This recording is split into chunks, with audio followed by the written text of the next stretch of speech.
پورا موقع دے رہے ہیں کہ یہ جب فیصلہ ہو جائے. یعنی اگر ہم نے ٹرانسفر کا اتنی دیر اپلائی کیا ہوا ہے تو کم از کم فیصلہ تو کریں. وہ کرتے بھی نہیں ہیں. بہرحال وہاں بھی ان کو بھی میں نے کہا, بڑی دیر کا کہا ہوا ہے کہ ہمیں چیف جسٹس اسلام آباد ہائی کورٹ پہ مجھے کوئی اعتماد نہیں ہے. جب مجھے اٹھایا گیا وہاں سے, آپ سوچیں کہ مجھے غیر قانونی اور آئینی طور پہ اٹھایا گیا ان کی عدالت سے, اور انہوں نے اس کو لیگلائز کر دیا. یعنی اصل میں تو ان کو اللیگل کرنا چاہیے تھا.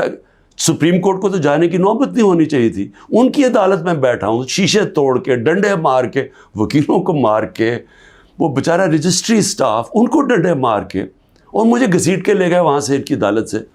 اور چیف جسٹس نے کچھ بھی نہیں کیا, بلکہ اس کو جائز قرار دے دیا گیا. اس کے بعد جو اس سے پہلے ٹرین کیس تھا, 3 ممبر بینچ بیٹھا, دو ججز نے واضح طور پہ کہہ دیا کہ مینٹینیبل ہے کیس. چیف جسٹس صاحب فیصلہ نہیں کر رہے, وہ بھی لٹکائے ہوا ہے وہاں.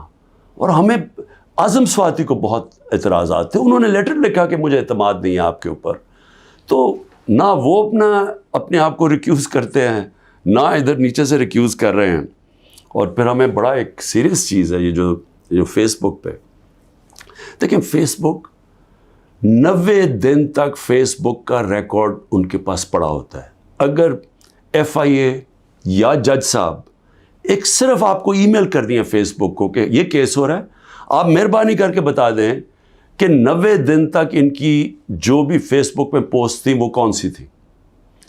کیونکہ 90 دن تک جو لوگوں نے دیکھا ہے اور پوسٹ بھی کیا ہے کہ اس کے جو ہمایوں دلاور کی پوسٹ تھی اس پہ انہوں نے جو ان کا میرے متعلق پوسٹ کی ہوئی ہیں, وہ تو اگر کوئی بھی دیکھ لے تو مجھے تو ان سے انصاف نہیں مل سکتا. لیکن وہ FIA کے پاس گئے اور FIA نے جناب کہا جی وہ کیونکہ ڈیلیٹ ہو گئی ہیں, وہ FIA نے کلین چٹ دے دی. میچ فکس ہوا ہے. ابھی بھی اگر آپ کسی کو انصاف کی فکر ہے چیف جسٹس اسلام آباد ہائی کورٹ کی یا FIA کو, تو بڑا سیدھا ہے کہ ایک ای میل کریں اور فیس بک کو کہیں کہ ہمیں 90 دن کا دے. اس میں پتہ چل جائے گا کہ کیا دلاور صاحب مجھے انصاف دے سکتے ہیں یا نہیں دے سکتے. میں اس کے بعد دوسری بھی بات کرنا چاہتا ہوں, کیونکہ یہ تو اب دیکھتے ہیں, یہ بڑی تیز سپیڈ سے چل رہا ہے. اب دیکھتے ہیں آگے کیا ہوتا ہے. لیکن ابھی تک تو کوئی امید نہیں نظر آ رہی کہ جو فیئر ٹرائل ہوتی ہے وہ مجھے ملے گی, جو میرا رائٹ ہے.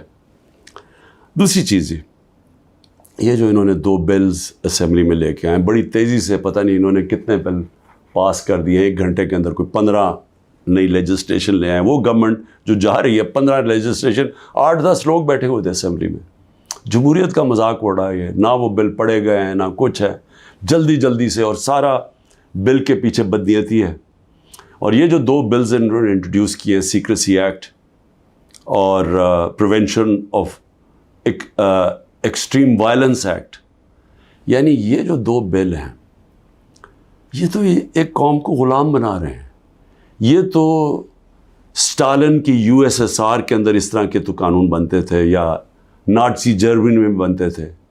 لیکن یہ کسی آزاد معاشرے میں تو کوئی تصور بھی نہیں کر سکتا کہ انٹیلیجنس ایجنسی فیصلہ کریں گی, کسی گھر میں بھی گھس جائیں گی اور فیصلہ کریں گی کہ یہ گھر کے اندر کوئی دہشت گرد ہے, اور وارنٹ ایک جو ہوتا ہے گھر میں گھسنے سے پہلے آپ کو سرچ وارنٹ لینا پڑتا ہے, اس کے بغیر آپ گھس جائیں گے گھروں میں, کسی کے گھر میں بھی گھس جائیں گے اور کچھ بھی کریں گے, اور کسی کو ان کو روکنا نہیں چاہیے. تو یہ تو ایک ملک میں بالکل ہی غلاموں کو کنٹرول کرنے کے لیے ہو رہا ہے. پھر سیکریسی ہے, ایک اور ایکٹ لے آئے ہیں کہ آپ کسی بھی اگر کوئی انٹیلیجنس ایجنسیز کا کوئی آدمی ہے, اس کا آپ نام بھی نہیں لے سکتے. اگر آپ نے نام لے لیا تو وہ آپ کوئی اسٹیٹ سے غداری کر دیں گے, سیڈیشن ہے وہ. تو یہ تو اس طرف جا رہا ہے کہ جنرل مشرف کے مارشل لاء میں بھی اس طرح کی حالات نہیں تھے. یہ تو بالکل ایک وہ معاشرہ, اور مجھے لگ رہا ہے کہ تیاری کر رہے ہیں کہ انہوں نے تو الیکشن کا کوئی نیت ہی نہیں نظر آ رہی. تو اگر الیکشن نہیں کروانے ہیں تو اس کے بعد تو پھر لوگوں کو کنٹرول ہی کرنا پڑے گا, تو انہی حربوں سے کنٹرول کرنا پڑے گا. اور مجھے جو خوف آ رہا ہے، میں آخر میں صرف یہ بات کرنا چاہتا ہوں کہ اس وقت جو پختونخوا ہے اس کی ہمیں فکر کرنی چاہیے، کیونکہ ان کی کوئی اپنی الیکٹڈ گورنمنٹ نہیں ہے اس وقت. ان لوگوں کو اوپر مسلط کر دیا ہے جن کی کوئی قانونی حیثیت نہیں ہے، اور وہ جو وہاں کر رہے ہیں، جس طرح کی کرپشن ہو رہی ہے اور جس طرح کا وہاں وہ صوبہ آہستہ آہستہ وہاں دہشت گردی بڑھتی جا رہی ہے، لا قانونیت بڑھتی جا رہی ہے، تو وہ تو لوگوں کو پہلے نوجوان وہاں سارے قبائلی علاقے کا جو جس طرح کی تباہی مچی تھی، جس طرح کی قتل و غارت ہوئی ہے قبائلی علاقے میں، ڈرون اٹیک سے، ملٹری آپریشنز، اوپر سے طالبان ایک طرف، وہ دوسری طرف فوج، تو وہ جو لوگوں سے ہوا، جس طرح کی تباہی مچی وہاں، تو وہ تو اسی سے ابھی نکل رہے ہیں. تو اگر یہ اسی طرف چلا گیا پھر سے، تو مجھے تو سمجھ نہیں آ رہی کہ کیا جو اس وقت فیصلے کر رہے ہیں اس ملک کے، کیا ان کو اندازہ ہے کہ نیچے گراؤنڈ کے اوپر کس طرح کا غصہ اٹھ رہا ہے؟ کیا اندازہ ہے کہ جب وہ پولیس لائنز کے اندر جب 100 پولیس والے شہید ہوئے تھے، پتہ ہے نیچے سے کیا آوازیں آ رہی تھیں؟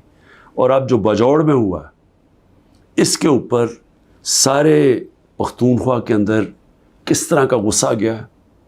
کیا کسی کو اندازہ ہے کہ یہ کس طرف جا سکتا ہے؟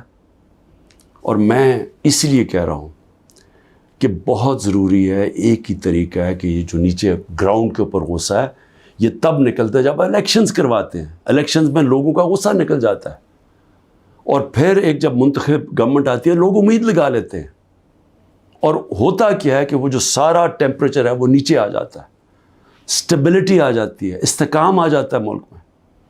تو یہ جو دوسری طرف ابھی کوششیں ہو رہی ہیں، جو لوگ اس ملک میں جن کا جینا مرنا ہے، ان کو خوف آنا شروع ہو گیا.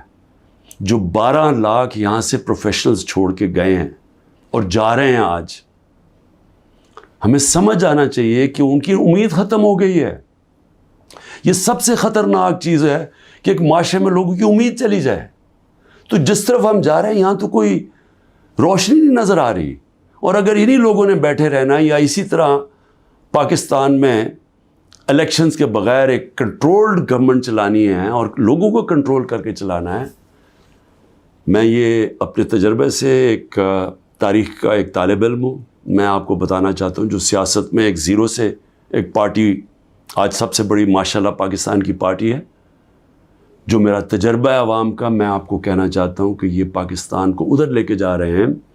جو لوگ سمجھ رہے ہیں کہ وہ ڈنڈے کے زور سے اس ملک کو کنٹرول کر لیں گے، وہ سمجھتے نہیں ہیں، عوام کی سوچ نہیں سمجھتے، نہ وہ تاریخ جانتے ہیں، نہ وہ پولیٹکس سمجھتے ہیں، اور وہ پاکستان کے لیے بہت بڑا خطرناک اندھیرے کی طرف ہم لے کے جا رہے ہیں. پاکستان زندہ باد.